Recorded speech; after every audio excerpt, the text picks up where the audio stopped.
கரோதி குர்வதக கர்ம சாயா இவ அனுவிதீயத்தே.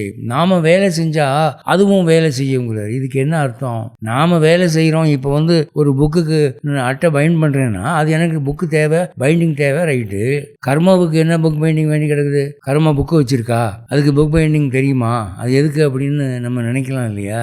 அவர் சொல்றாரு, நாம் வேலை செய்தால் அதுவும் வேலை செய்யும்னா என்ன அர்த்தம் அப்படின்னா, நாம ஒரு தொழிலில் இறங்கினால், ஒரு காரியத்தில் இறங்கினால், அந்த காரியம் 10 மடங்கு நல்ல பலன் அளிக்க வேண்டும் என்ற கர்மா நமக்கு இருந்தால் அது நல்ல பலன் அளிக்கும்படியான ஒரு அறிவையும் வேலை திறமையும் கொடுக்கும். அந்த தொழில் நஷ்டமா போகணுங்கிற ஒரு கர்மா நமக்கு இருந்தால் அது நம்ம மூளையில உட்கார்ந்து என்ன மாதிரி ஐடியா வந்தா நமக்கு அது நஷ்டமா போகுமோ அந்த மாதிரி ஐடியாவை கொடுத்துரும். அப்ப நம்ம தொழிலை பாழாக்குறது அதுதான், தொழிலை லாபமாக்குறது அதுதான். கர்மா அப்பவும் உங்களை விடுறதில்லை அப்படின்னு சொல்றாரு. அப்போ நாம் செய்யும் வேலையை உயர்த்துவது, தாழ்த்துவது, பயன், லாபம், நஷ்டம் இதுவும் நம்ம கர்மா கிட்ட தான் இருக்கு என்று இவ்வளவு விஷயங்களை அந்த சுருக்கமாக வச்சு சொல்லிட்டார்.